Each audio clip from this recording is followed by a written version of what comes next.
탈곡기.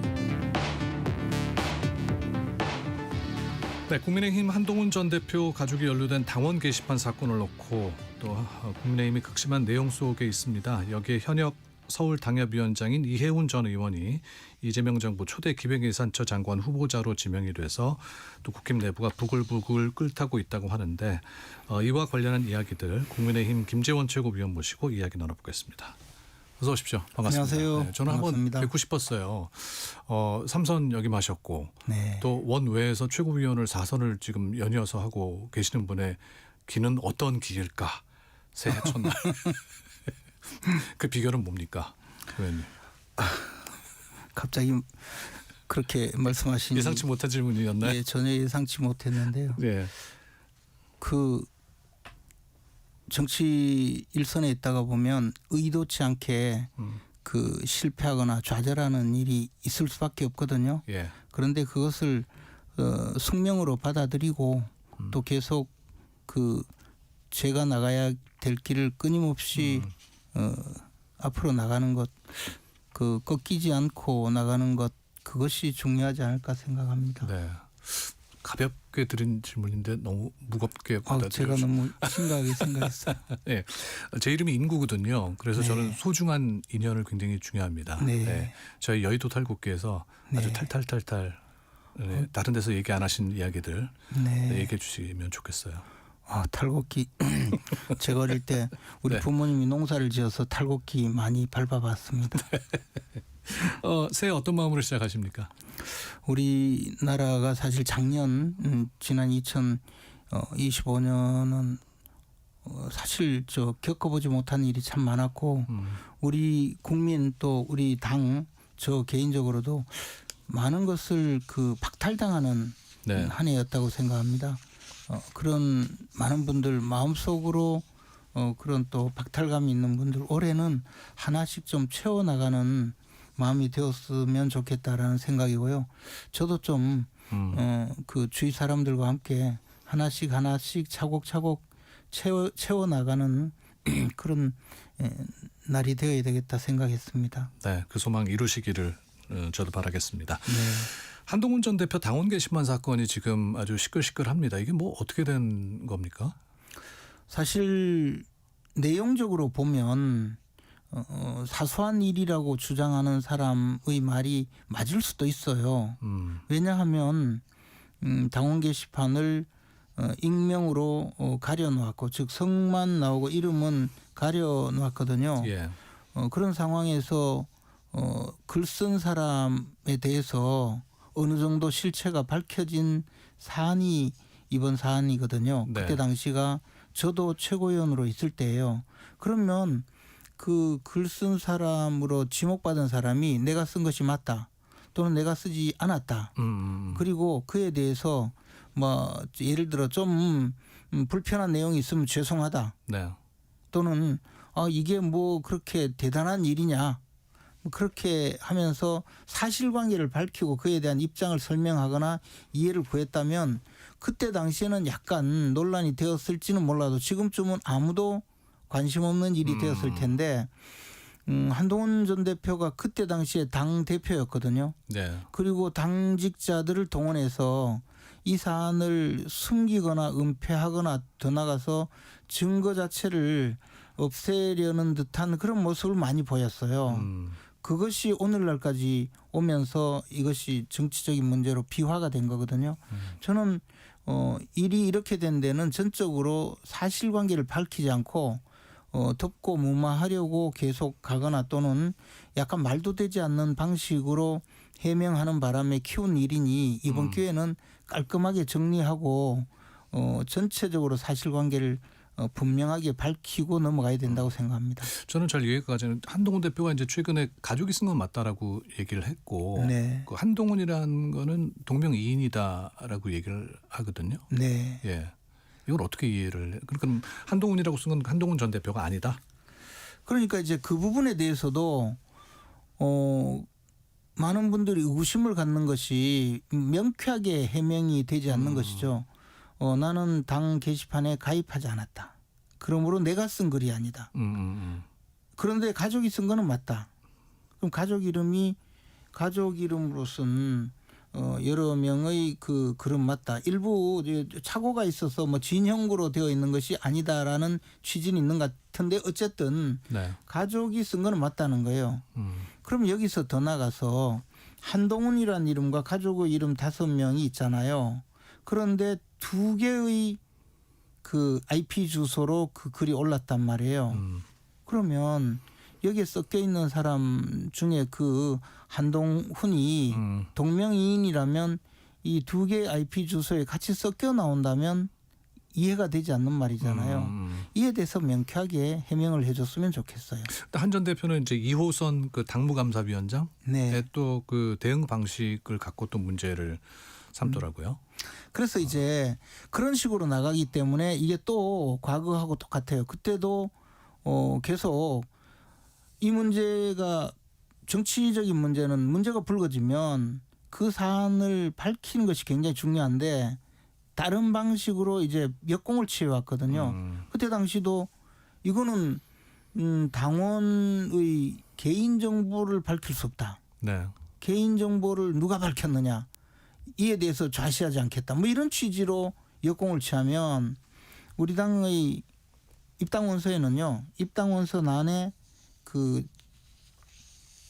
이 당원으로 입당하면서 나의 그 휴대전화번호, 주민등록번호, 주소 뭐 이런 개인정보를 당무를 위해서 사용하는 것을 동의합니다라고 아예 그 동의란이 있어요. 네. 그러니까 당무감사라든가 당 지도부라든가 또는 당 사무처에서 누가 당 그 게시판에 글을 올렸는지가 문제가 되었을 때 당원이 누구인지를 확인하는 것은 개인정보법 위반이 아니거든요.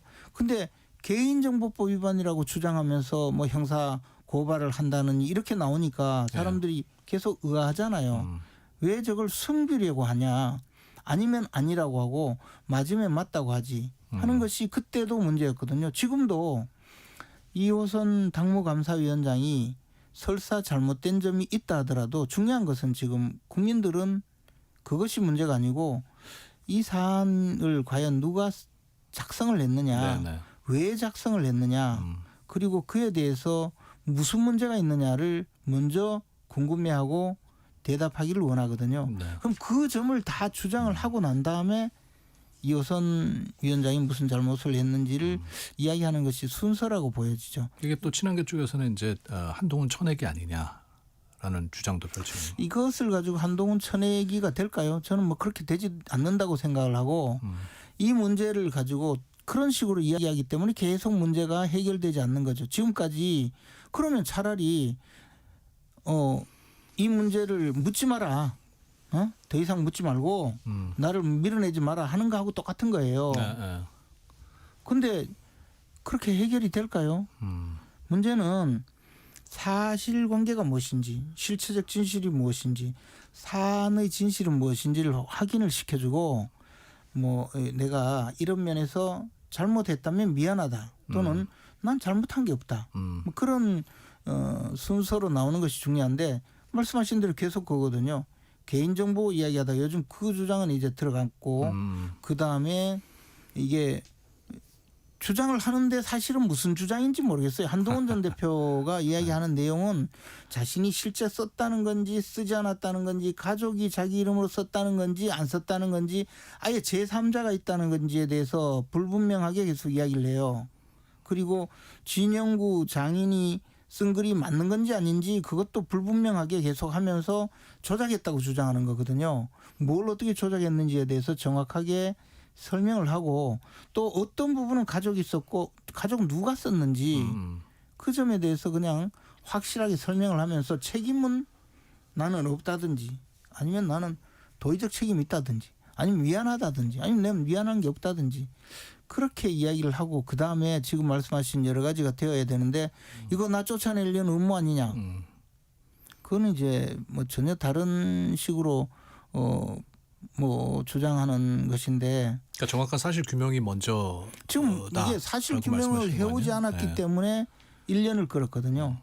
그런데 이제 지금 또 사실 규명을 덮고 가겠다는 생각으로 이 문제를 해결하려고 하면 그게 뭐 잘 사람들한테 마음속에는 늘 뭔가 잔상이 남아 있겠죠. 그럼 만약에 한 전 대표가 이제 나의 잘못이다, 나의 과오다라고 인정을 하고 사과를 하면은 그거는 어떻게 이게 지나갈 수 있는 문제인 겁니까? 그 모든 것은 이제 윤리위원회에서 판단을 하겠죠. 지금은 다만 당내 분란의 원인이 되고 있기 때문에 이것을 스스로 좀 더 명쾌하게 짚고 넘어가 달라는 것뿐이죠. 그러니까 뭐 당내 분란을 얘기하셨지만 지금 사실 국민의힘 입장에서는 중요한 게 대여적인 이슈들이 굉장히 많이 터져 나오지 않았습니까? 뭐 그렇습니다. 김병기, 네. 뭐 또 강선우 네. 여러 가지 이슈인데 거기 이제 집중해도 모자를 판인데 이게 당 내에서 자꾸 이런 분란이 일어난단 말이죠. 그래서 그 분란을 누가 일으키고 있나요?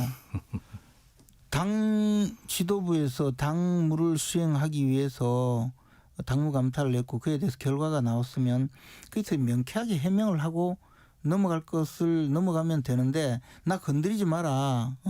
우리 대여 투쟁하자 이렇게 이야기하면 지금까지는 그러면 왜 이 문제를 해결하지 않았는지에 대해서 또다시 묻겠죠. 저는 당연히 우리가 함께 싸워야 되고 우리가 한 식구가 되어서 싸워야 되는데 당내 공격만 일삼는 사람들도 많았어요. 예.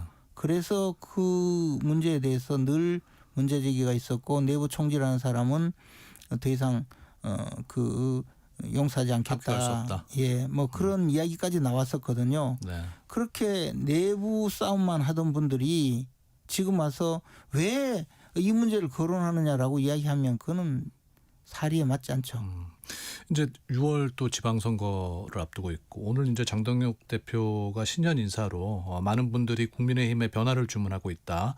변화의 핵심은 정치의 기본으로 돌아가는 것이다라고 이제 신년사를 얘기를 했는데 그렇다면은 여기에 한동훈 전 대표도 같이 함께 아우러서 갈 수 있다? 당연히 같이 가야 되겠죠.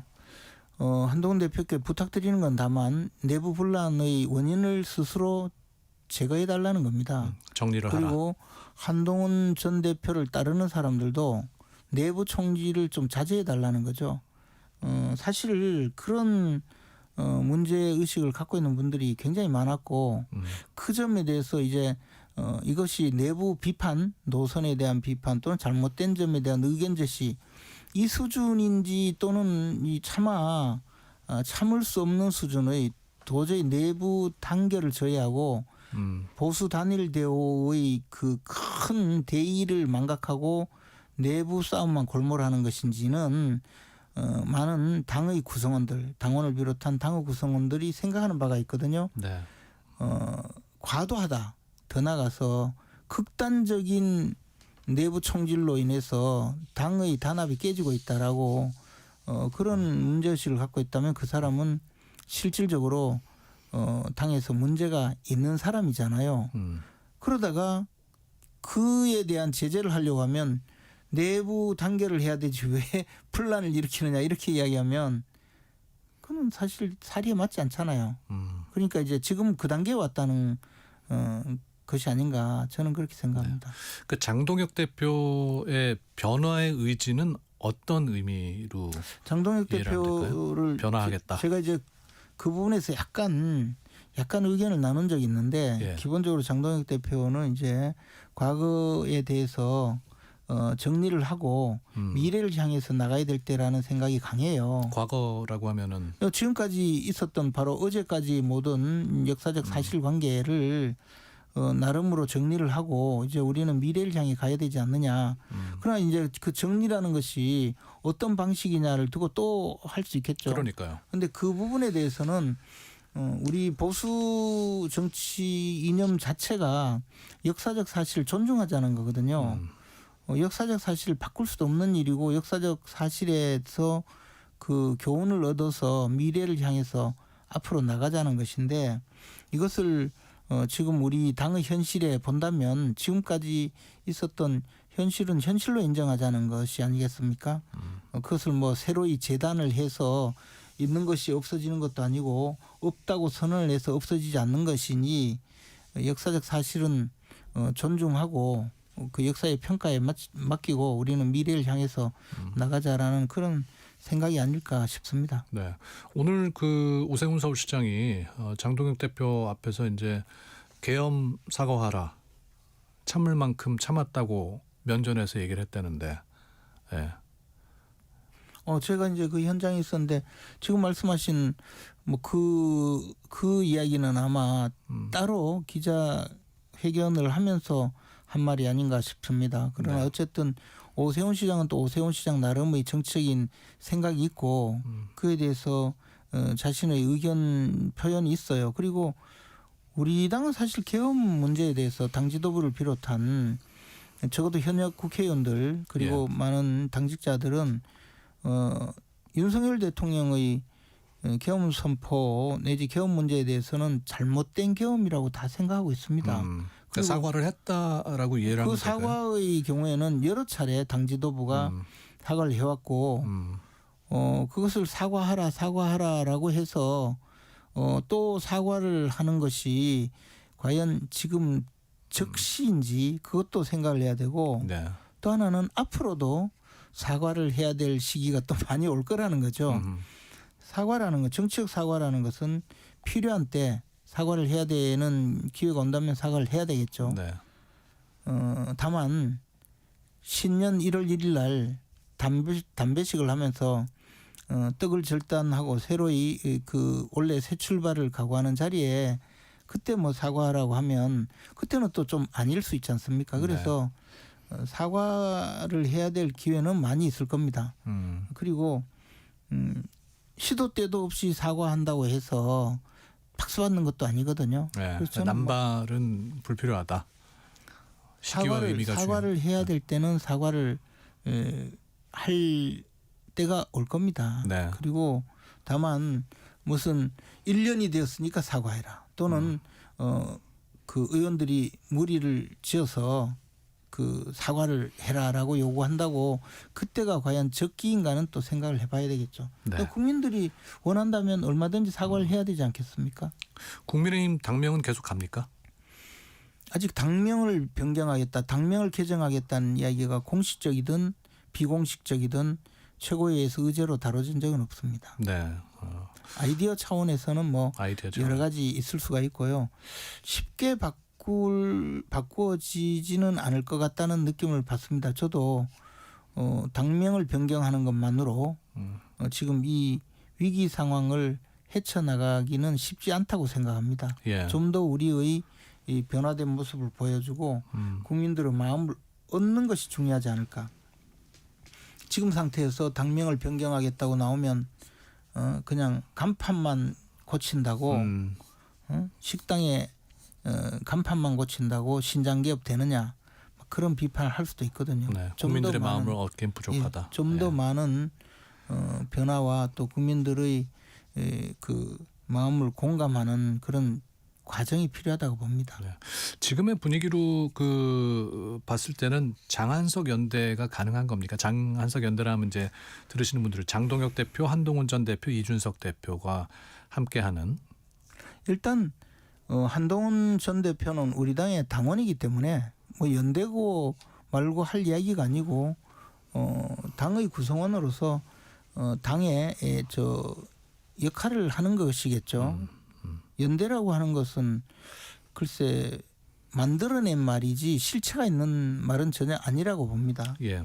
그리고 이준석 대표는 그 지금 개혁신당을 이끌고 있지 않습니까? 그것은 이제 정당과 정당 사이의 연대 문제인데 그것은 좀 더 그 많은 복잡한 의사소통 과정이 필요하리라고 생각합니다. 네.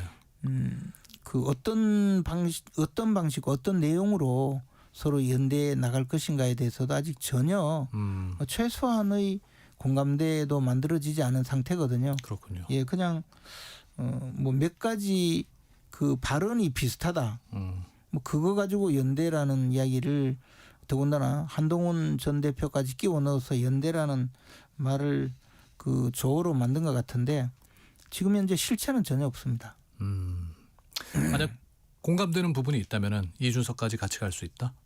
그 부분도 심각하게 고민을 해야 될 상황입니다. 왜냐하면 그것이 가져올 결과까지 예상을 해야 되지 않겠습니까? 네. 이해훈 전 의원 얘기해 볼게요. 밤새 그 과거 보좌진 갑질 의혹이 새롭게 제기가 됐어요. 네. 아마 녹취록을 들으신 분들 많을 텐데 네. 이혜훈 전 의원하고는 잘 아십니까? 네, 저는 같이 일도 많이 했고 예. 또 초선 의원 때부터 같이 정치권에서 활동을 했죠. 근데 김치거 의원께서 최근에 굉장히 또 뼈 있는 말을 뾰족한 말들을 많이 네, 근데 이제 하셨어요? 뭐 이혜훈 전 의원께서 어쨌든 그 본분을 망각하고 자신의 일신의 영달을 위해서 당의 그 어려운 사정을 오히려 당직을 맡고 있다는 당협위원장이라는 직책을 맡고 있고 우리 당에서 배출한 삼선 전 의원이라는 지위를 활용해서 자신의 이 개인적인 영달 장관직을 차지하는 그런 그 어떤 수단으로 활용한 것 아닌가. 즉 당을 개인의 이 그 출세를 위해서 활용하고 당을 모욕하고 당원들의 가슴에 상처를 입힌 사람이 아닌가 생각을 합니다. 아니 근데 이 밤새 터져나온 보좌진 갑질에 대해서는 어떻게 보세요? 앞으로 이거 이제 장관 청문회도 해야 될 것이고 그런데 두 가지 문제가 있다고 봅니다. 이혜훈 전 의원은 사실 저런 경우가 많았을 겁니다. 저도 그런 장면을 저런 경우라 그러면은 이런 갑질의 그 경우가 굉장히 많았을 거라고 알고 있습니다. 그건 뭐 그 국회 근처에 있는 사람들은 누구든지 많이 들어온 이야기고 그래요? 저는 뭐 개인적으로도 뭐 그런 상황을 잘 알고 있습니다. 그러나 워낙 오래되어 있기 때문에 저런 식으로 녹음이 된 녹취 파일이 계속 공개될지 여부는 전혀 알 수가 없죠. 또 하나는 이것이 이제 가져올 파장인데 이혜훈 의원의 뭐 이제 인간 됨됨이는 원래 그런 분이니까 뭐 특별히 놀랍지도 않습니다. 그러나 저런 방식으로 해서 그냥 국무위원으로서 저런 인격체를 임명한다고 해도 나라 망신이 아니겠습니까? 그런데 만약에 또 저런 일이 계속 터져서 청문회를 거치거나 거치지 않고 낙마를 해버린다면 그러면 이재명 대통령은 인심 한번 쓰고 역시 보수 진영에서 사람 쓰려고 데려왔더니 쓸모가 없더라. 그런 식으로 또 진영 자체를 또 욕보이는 일이 벌어지지 않을까. 그런 참 걱정이 있습니다. 이게 과연 제가 걱정을 해주는 것인지 기가 막혀서 이런 이야기를 하는 건지는 몰라도. 예. 근데 저런 사례는 무수히 많을 겁니다. 예. 어제 그 유승민 전 의원이 CBS에 출연을 해서 이재명 대통령한테 총리 지명이 전화가 왔었는데 저는 안 받았다고 문자를 확인을 안 했다는 보도가 있었어요. 예. 아니 총리 지명을 받았는데 확인을 안 했다는 말은 무슨? 총리 제안을 받았는데 네. 총리를 하시죠라고는 제안이 왔는데 문자가 왔는데 이제 그 문자를 보지 않았다. 예. 봤으니까 그건 아마 김민석 지금 현 총리한테 아마 연락을 받아서 그런 메시지를 들어갔고 그 다음에 이제 이재명 어쨌든 뭐 유승민 의원의 경우는 조금 다르다고 봅니다. 네. 어쨌든 저 그 만약에 제안을 받아서 본인이 고민을 해서 또 당과 상의를 했을 수도 있고 지금은 그 아예 그 별로 반응을 보이지 않았다는 거지 않습니까? 네. 누구든 뭐 제안을 받을 수는 있는 거죠. 그 점을 네. 또 지금 와서 뒤늦게 이야기하는 것 자체도 저 일종의 말하자면 나름의 신의를 지키는 것 아니겠습니까? 네. 그런데 이혜훈 전 의원의 경우는 떠나는 날까지 이 당과 국민을 속인 거죠. 그리고 심지어는 그 기획예산처 장관으로 발령을 나는 다음 날은 당협의 그 당원협의회의 당원들 교육이 있었어요. 네. 그리고 그 교육에 오세훈 시장의 축하 동영상까지 받아놓고 있었어요. 그러면 그 교육에 참여하라고 문자 메시지를 받고 그 당원들이 그 준비를 하고 있었을 것 아닙니까? 그리고 그 동영상을 촬영해 준 오세훈 시장은 또 뭐가 되며 이런 상황에서도 끝까지 숨기고 있었다는 것. 심지어는 장관직에 발표 날 때까지 탈당도 하지 않고 있었어요. 네. 그러면 마지막 순간까지라도 혹시 임명이 되지 않으면 모든 걸 입을 다물고 그대로 눌러 앉아 있겠다는 생각을 하고 있었던 것 아닙니까? 요 한마디만 더 여쭤보고 이제 마무리하겠습니다. 지방선거 얼마 안 남았는데 김재현 최고위원도 경북지사 출마하신다는 얘기를 들었는데요. 예, 여러 가지 준비를 하고 있습니다. 그런데 이제 당이 어려운 사정이 있고 지금 당이 그 이재명 정권과의 투쟁의 이 대열을 정비하고 있기 때문에 네. 지금 당장 뭐 출마 선언을 하거나 하지는 않고 있습니다만은 준비를 하고 있습니다. 네, 알겠습니다. 오늘 여의도 탈곡기 김재원 국민의힘 최고위원 모시고 이야기 나눠봤습니다. 말씀 감사합니다. 고맙습니다. 네, 새해 복 많이